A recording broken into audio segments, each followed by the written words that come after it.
함께 보실 할 말씀은 구약성경 사무엘상 3장입니다.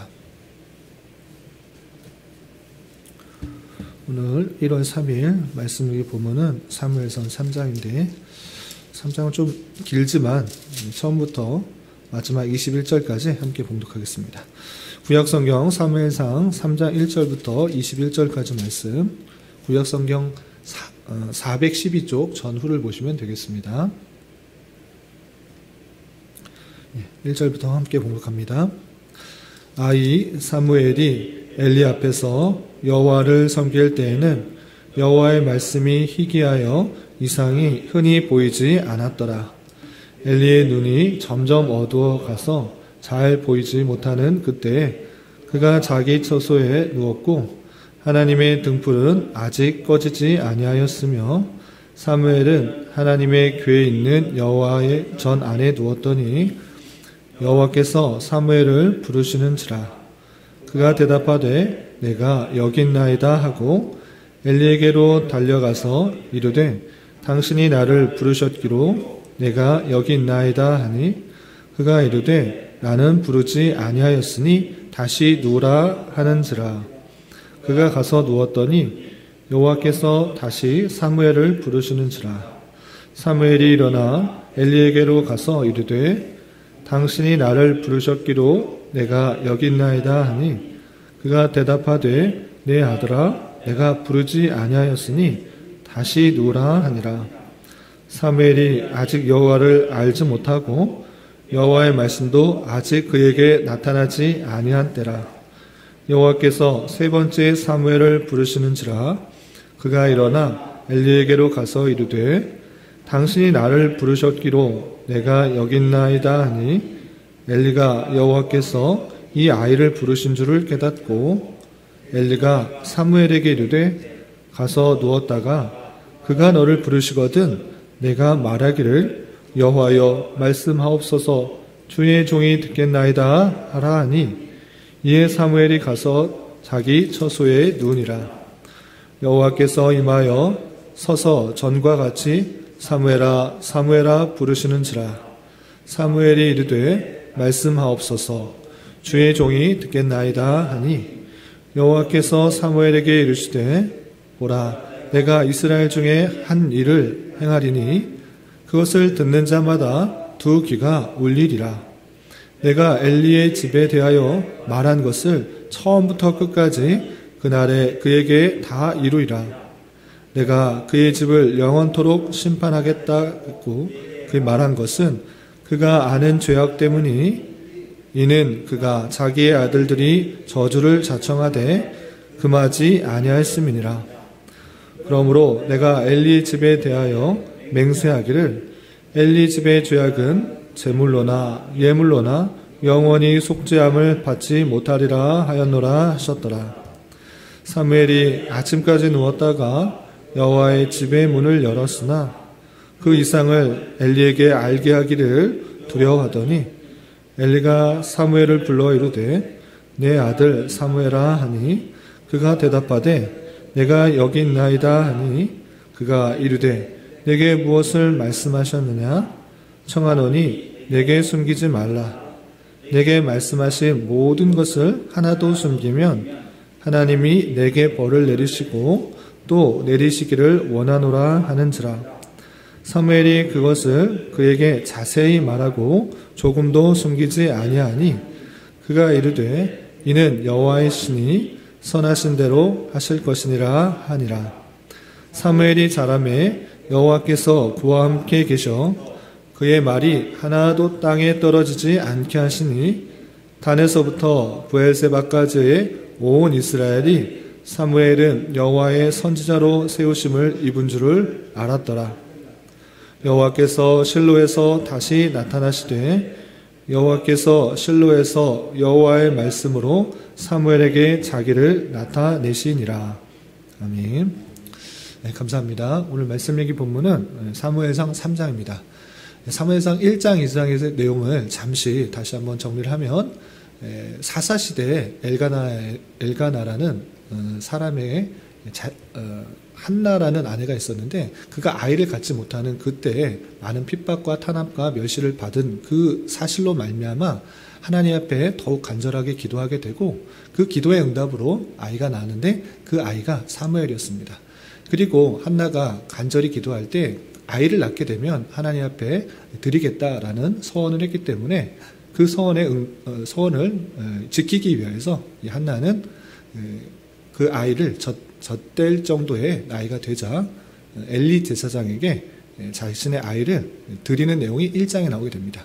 그리고 우리가 어제 살펴보았던 2장에서는 하나님 앞에 그 아이 사무엘을 드리면서 감사의 기도를 하고 또한 그때 당시에 엘리 제사장과 그 두 아들이 얼마나 하나님의 제사와 또 하나님을 무시하고 멸시했는지 그 죄악상에 대해서 나오고 있습니다.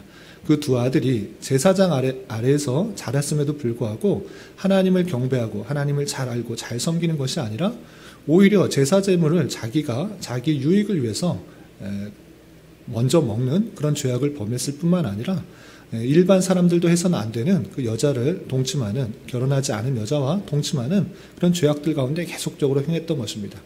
그럼에도 불구하고 자신의 자녀들이 올바르게 행하지 않은 모습을 보고도 엘리 제사장은 그것을 꾸중하지 않고 책망하지 않고 지적하지 않고 하나님을 사랑하는 것보다 오히려 더 자녀들을 사랑하는 그 마음 때문에 오히려 자식들의 부패와 타락들이 계속적으로 진행되도록 했던 그 잘못으로 말미암아 하나님께서는 엘리 제사장에게 너는 그런 잘못으로 인하여서 너와 너의 자녀들, 그 집안, 온 집안이 저주를 받게 될 것을 선언했던 것입니다.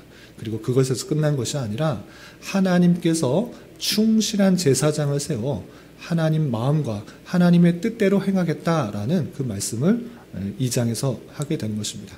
그리고 나서 그렇게 하나님께서 하나님의 주권 가운데 충실한 제사장을 세울 것인데 그 사람이 누구인지를 3장에서 표현하고 있는 것입니다. 그렇게 등장하는 것이 사무엘이고 하나님께서 사무엘을 어떻게 들어서 쓰시고 있는지 그것을 3장에 잘 표현해주고 있는 것입니다. 신앙생활을 오래 하신 분들이나 아니면 교회학교, 주일학교에서 중학교 때부터 신앙생활 하신 분들은 이 사무엘이 부르신 이야기를 잘 알 것입니다. 내용이 길지만 간단하게 제가 소개해드리면 이렇습니다. 하나님의 말씀이 희귀해서 이상이 잘 드러나지 않은 그때에 하나님께서 사무엘을 부르신 것입니다. 이 사무엘은 한나로부터 엘리 제사장에게 드려졌기 때문에 그 성막 안에서 언약궤가 들어있는 그 성막 안에서 잠을 자게 되었습니다. 그런데 어느 날 사무엘아 라는 소리를 자는 중에 듣게 된 것입니다. 그래서 이 어린 사무엘은 이것이 엘리 제사장이 나를 부르는 소린가 생각해서 자에서 일어나서 엘리 제사장에 갑니다. 그러나 엘리 제사장은 계속 자고 있어서 나를 부르지 않았다라고 한 것입니다. 내가 잘못 들었나 보다, 가서 자라, 이렇게 말합니다. 그래서 잠자리에 다시 누웠는데 또 사무엘은 또 그 같은 소리를 듣습니다. 사무엘아 부르는 소리가 들은 것입니다. 이번에는 확실히 들었으니 엘리 제사장에 빨리 가봐야겠다라고 또 갔는데 엘리 제사장은 다시 부른 적이 없다라는 것입니다. 그리고 다시 세 번째 부를 때 엘리 제사장은 알게 된 것입니다. 이것은 내가 부른 것이 아니라 하나님이 부르신 것이니 너는 그 소리가 들으면 하나님 내가 여기 있습니다. 내가 하나님께서 하신 말씀을 듣겠나이다 라고 말을 하고 하나님께서 하신 말씀을 들으라 이렇게 알려주게 됩니다. 그 이야기를 듣고 사무엘은 다시 자리에 눕자 또 그 이야기가 들었습니다. 그래서 이 사무엘은 하나님께서 부르신다라고 생각해서 하나님 내가 여기 있습니다. 하나님께서 말씀하시면 내가 듣겠습니다 라고 말을 하게 됩니다. 그러자 하나님께서는 정말 그 어린 사무엘에게 하나님께서 하시고자 하는 뜻을 알려주게 된 것입니다. 그 뜻이 무엇이었느냐? 2장에서 나왔던 그 뜻, 엘리 제사장이 아는 죄가 있음에도 불구하고 그 죄를 회개하지 않고 자녀들이 악을 행하는, 죄악 가운데 행하는 그 일들을 그대로 놔두었기 때문에 엘리 제사장 그 집안을 완전히 멸망하겠다라는 이야기를 사무엘에게 알려주게 됩니다. 그 이야기를 듣고 너무나 놀라지 않을 수가 없습니다. 내가 섬기고 있는 그 제사장뿐만 아니라 그의 자녀까지 그 집안이 완전히 멸망하고 몰락하게 된다는 그 사실을 듣자 너무 두려웠습니다. 그래서 아침이 됐음에도 불구하고 하나님께서 주셨던 그 말씀을 자신이 섬기는 제사장에게 말하지 않았습니다. 그런데 엘리 제사장은 알았습니다. 분명히 이 사무엘을 불러서 하나님께서 말씀을 주셨을 것이다 라고 생각을 해서 이 엘리 제사장은 사무엘을 불렀습니다. 그리고 이렇게 묻습니다. 사무엘아, 네가 하나님을 만났을 텐데 하나님께서 하신 말씀을 하나도 숨김없이 가감없이 다 말해줘라. 그 말을 하지 않으면 너는 안 된다. 그리고 과감한 그 이야기를 그대로 전해주라. 그렇지 않으면 너희가 하나님께서 벌을 내실 것이다. 이렇게 말하게 됩니다. 그 이야기를 듣자 사무엘은 자신이 들었던 그 모든 이야기를 알려주게 됩니다. 하나님으로부터 받은 그 이야기가 엘리 제사장과 그 집안에 대한 죄송합니다. 멸망에 대한 저주에 대한 이야기를 들었습니다. 이야기를 듣고 엘리 제사장은 이것은 정말 나도 들은 이야기다. 그렇게 될 줄 안다. 이렇게 이야기를 하게 되고 그리고 나서 사무엘이 하나님께서 사무엘과 함께 하심으로 말미암아 그 모든 말들이 땅에 떨어지지 않고 이루어지는 것들을 보게 됨으로 말미암아 이스라엘의 온 백성들이 그 사람을 사무엘을 선지자로 여겼다라는 내용이 3장에 이어지게 된 것입니다. 이 이야기는 신앙생활을 어느 정도 한 분이시라면 또 사무엘서를 읽으신 분이라면 다 이해하는 내용들입니다. 그런데 중요한 것은 이 스토리를 아는 것이 중요한 것이 아니라 사무엘이 그렇게 됐다라는 그 이야기를 이해하는 것이 중요한 것이 아니라 여기에 강조점은 하나님의 주권 가운데 사무엘을 들어서 쓰신다라는 것입니다. 그것이 아주 중요한 내용입니다. 우리가 어제 2장 말미에서 엘리 제사장과 그의 아들들의 죄악들 그것에 보고 저주를 들었습니다. 그리고 하나님께서 어떻게 하시겠냐라고 했냐면 2장 35절 말씀을 다시 한번 보겠습니다. 2장 35절에 그냥 저주로 끝난 것이 아니라 이제 엘리와 그 제사장들 하나님께서 멸망시키시겠다 이렇게 말씀하신 이후에 35절에 이렇게 표현되어 있는 것입니다. 어제 주제 말씀이었는데 내가 나를 위하여 충실한 제사장을 일으키리니 그 사람은 내 마음 내 뜻대로 행할 것이라 라고 말씀하셨습니다. 그러니까 하나님의 주권 가운데 충실한 제사장을 세워서 내 마음과 내 뜻대로 행하게 할 사람을 세우시겠다는 하나님의 주권이 있는 것입니다. 하나님 마음에 합한 사람, 하나님의 뜻대로 행하는 사람이 있는데 그 사람을 내가 택해서 행하겠다. 이것이 아니고 내가 충실한 제사장을 일으킬 것이고 그 사람이 내 마음과 내 뜻대로 행하게 하겠다라는 하나님의 주권과 하나님의 놀라운 능력을 보여주는 것입니다. 그리고 그것이 어떻게 실현되는지를 3장에서 잘 설명하고 있는 것입니다. 왜 그렇게 알 수 있습니까? 분명히 하나님께서는 자고 있는 사무엘을 3번씩이나 불렀습니다. 그러나 사무엘은 그것이 하나님인지 누구인지 전혀 몰랐습니다. 그냥 가까이 있는 제사장, 엘리 제사장이 나를 불렀겠구나 라고 계속적으로 엘리 제사장을 찾아간 것입니다. 그것이 그냥 제 생각이 아니라 실제적으로 써 있는 것입니다. 7절을 보십시오. 3장 7절 보면 사무엘이 아직 여호와를 알지 못하고 여호와의 말씀도 아직 그에게 나타나지 아니한 때라라고 분명히 설명되어 있는 것입니다. 제 생각이 아니고 사무엘이 하나님 잘 섬기는 사람이었다. 하나님 잘 아는 사람이었고 하나님 마음과 뜻을 잘 아는 사람이었다. 내가 글을 쓴다. 이렇게 표현하지 않고 사무엘이 아직도 여호와를 알지 못하고 여호와의 말씀도 아직 그에게 나타나지 않았던 때에 하나님께서 사무엘을 부르신 것입니다. 하나님의 주권 가운데 이 어린 사무엘을 택하셔서 부르셔서 말씀을 주시고 그에게 행하신다라는 것입니다. 그것이 아주 중요한 하나님의 주권 사상입니다. 하나님께서 택하시고 하나님께서 뜻하셔서 사람을 부르시고 또 말씀을 주시고 행한다라는 사실들을 잊지 말아야 될 것입니다. 또 어떤 표현이 있느냐? 19절 보십시오. 3장 19절 하나님께서 그에게 나타나셔서 말씀하시고 그냥 놔두신 것이 아니라 그 사실들, 그 예언들, 엘리 집안에 있을 일들을 알게 하시고 그냥 놔두신 것이 아니라 부르시고 그냥 놔두신 것이 아니라 19절에 어떤 표현이 있느냐?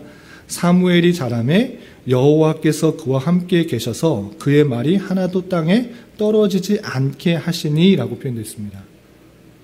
그의 말이 하나도 떨어지지 않고 이루게 된 것은 누구의 주권이라고 표현하고 있습니까? 여호와께서 그와 함께 계셨기 때문에 그렇게 됐다. 분명히 보시면 사무엘이 자라매 여호와께서 그와 함께 계셔서 그의 말이 하나도 땅에 떨어지지 않게 하시니 하나님께서 그렇게 하셨다. 그와 함께 하셨고 그렇게 말이 땅에 떨어지지 않고 다 이루어지게 하셨다라고 표현하고 있는 것입니다.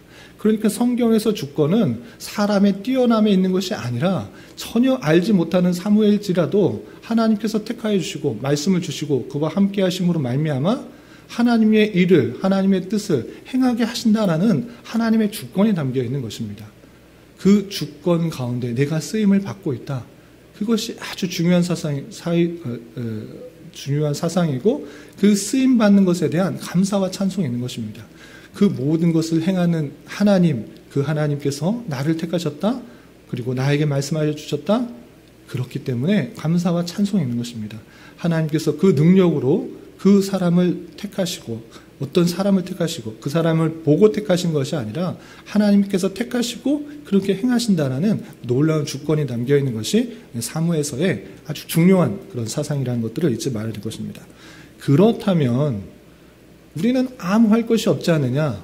내가 뛰어나서도 내가 잘 섬겨서 하나님께 은혜를 받은 것이 아니라 하나님께서 택하여 주시고 또 하나님께서 함께하여 주셨기 때문에 그 일들이 다 이루어 나갔다 하면 나는 아무것도 할 것이 없지 않느냐라고 생각할 수 있는데 그것이 아니라 그럼에도 불구하고 하나님께서 운행하시고 역사하시는 수단은 그의 인격들을 그리고 인격적인 사상을 두고 반응을 통해서 해나가신다는 것입니다. 그러면 우리는 어떤 자세로 어떤 반응을 하나님의 주권 가운데 주권을 아는 사람으로서 반응을 해나가야 되는가. 그것이 중요한데 그것이 다름 아니라 엘리 제사장에게서 표현된 그 표현 그리고 사무엘이 하나님에게 응답하는 그 표현인 것입니다. 그 내용이 무엇입니까? 9절에 보시면 엘리가 사무엘에게 이르시되 가서 누웠다가 그가 너를 부르시거든 내가 말하기를 여호와여 말씀하옵소서 주의 종이 듣겠나이다 하라 이렇게 하라고 알려주었습니다. 이 자세가 아주 중요합니다. 하나님께서 다 행하시지만 또 하나님께서 그냥 행하시는 것이 아니라 그 종에게 그 사람에게 그 뜻을 알려주시고 행하시는 아주 인격적인 그런 하나님이신 것입니다. 그렇기 때문에 우리 자세는 이것이 중요합니다. 엘리 제사장이 사무엘에게 알려준 그 방법을 사무엘이 그렇게 행한 것입니다. 그래서 어떻게 했습니까? 10절에 그대로 이렇게 표현하고 있습니다. 여호와께서 임하셔서 서서 전과 같이 사무엘아 사무엘아 부르시는지라 이렇게 할 때 사무엘이 어떻게 했습니까? 사무엘이 이르되 말씀하옵소서 주의 종이 듣겠나이다 하니라고 표현하고 있습니다. 이 자세가 아주 중요합니다. 하나님의 주권 가운데 그의 능력 가운데 모든 것을 그냥 하실 수 있으시지만 하나님께서는 그 사람, 택하신 사람에게 그 뜻을 알려주시고 그리고 그렇게 행하시는 하나님의 섭리 방편이 있는 것입니다. 하나님의 택하신 사람을 통해서 그의 뜻을 이루어 나가시는 놀라운 방편이 있으시다. 그러면 우리는 어떠한 자세로 있어야 되는 것입니까? 하나님 말씀하십시오. 말씀하여 주십시오. 내 종이 내가 듣겠나이다 하는 자세가 우리에겐 필요한 것입니다. 내 생각, 내 뜻, 내 원하는 것 그것을 해나가겠다고 하나님께 요청하고 밤새 부르짖고 간절히 부르짖고 천일 동안 기도하고 금식하며 기도하고 철야로 기도하는 것이 아니라 하나님께서 말씀하여 주시면 내가 듣겠나이다 라는 그 자세로 하나님의 뜻, 하나님의 마음, 하나님께서 생각하신 것 그것을 듣겠다라는 그 자세가 아주 중요한 것입니다. 그래서 이미 쓰여져 있는 그 말씀에 집중하고 하나님께서 원하시는 것과 계획하시는 것과 뜻과 이 세상 모든 만물이 어떻게 이루어지고 지나가고 섭리되어지고 이 세상 끝이 어떻게 오는지를 부지런히 깨닫고 아는 것 그것이 아주 중요한 자세인 것입니다. 그래서 기도를 하는 것은 성도가 기도하는 것은 내 뜻을 이루어달라고 간절히 외쳐서 하나님의 보좌를 움직이는 그런 기도가 아니라 내가 하나님의 말씀을 듣겠나이다. 하나님 알려주십시오. 깨닫게 하여 주십시오. 라는 하나님의 뜻과 생각 그 마음을 내 마음에 받아들이겠다는 내 마음을 고치겠다는 내 마음을 순종하겠다는 그런 기도가 되어야 되는 것입니다. 하나님의 놀라운 주권과 하나님의 역사를 아는 자로서 하나님의 선한 도구로 쓰임받고 하나님의 부르심을 받은 자로서 먼저 감사해야 될 것이고, 그 주권을 아는 자로서의 자세는 오늘 사무엘의 모습과 같이 하나님이여 말씀하십시오. 주의 종이 듣겠습니다. 저는 하나님께서 주시는 말씀을 그대로 받고 그 말씀대로 행하겠습니다. 라는 그 자세로 살아가야 될 것입니다. 오늘 하루 그리고 남은 한평생 살아가실 때 하나님의 말씀을 듣기를 즐겨하고 하나님의 마음과 뜻을 깨닫기를 즐겨하고 그렇게 잘 깨달은 자로서 하나님께서 나를 통해서 이 부족하고 연약하고 죄 많은 인생을 통해서 하나님의 선하신 일이 조금이라도 진행되도록 하는 하나님의 놀라운 선한 도구로 쓰임받는 것에 대한 감사로 기쁨과 감사로 지내기를 부탁을 드리고, 또 19절에 표현된 것처럼 하나님께서 그와 함께 계심으로 말미암아 그 말이 하나도 땅에 떨어지지 않게 하셨다라는 놀라운 하나님과의 동행 가운데 나타나신 은혜를 살펴볼 수 있습니다. 이 말씀처럼 하나님이 늘 우리와 함께 하시지만 내 죄악과 내 부패성 때문에 하나님을 멀리하지 마시고 나와 함께 하시는 그 하나님과 늘 동행하시면서 하나님께서 주시는 풍성한 은혜들을 누릴 수 있는 오늘 하루, 올 한 해 남은 한평생이 될 수 있기를 진심으로 기원합니다. 기도하겠습니다. 하나님 아버지 감사합니다. 오늘 말씀을 통하여 여호와께서 사무엘을 부르시고 엘리의 집에 대한 경고를 알려주신 이후에 그와 함께 계셔서 그 말이 하나도 땅에 떨어지지 않게 하시는 하나님의 놀라운 역사를 살펴보았습니다. 이런 말씀을 대하는 자로서 하나님의 주권과 역사 가운데 행하시는 놀라우심에 대하여 온전히 깨닫게 하여 주시고 하나님의 말씀을 잘 듣고 깨닫게 하여 주시며 하나님의 마음과 하나님의 뜻에 맞추어 살아갈 수 있는 은혜를 허락하여 주시옵소서. 또한 이러한 삶의 모습을 통하여 세상이 감당하지 못하는 신앙인의 삶으로 살아가게 하여 주시고 올 한 해도 주님의 선한 도구로만 쓰임받으며 하나님의 어떠심을 깊이 깨달아 알아가는 은혜가 있게 하여 주시옵소서. 특별히 어두워져 가고 썩어져 가는 이 시대와 이 세대 속에 빛과 소금의 역할들을 잘 감당하는 교회가 되도록 인도하여 주시옵소서. 주님, 교회 내 육체 연약함으로 직장과 사업장의 문제로 가정의 여러 가지 문제로 주님께 간절히 부르짖며 나아가는 여러 지체들이 있습니다. 주님께서 이 모든 것들을 아시오니 긍휼히 여겨주시고 그의 눈물 닦아주시며 그들의 기도 들으시사 우리의 기대와 소망보다 훨씬 더 필요한 것으로 채워주시는 하나님을 깊이 경험하는 기회 되도록 인도하여 주시옵소서.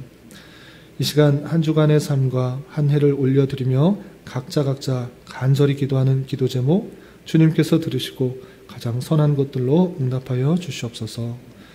예수님의 이름으로 기도 올리옵나이다. 아멘.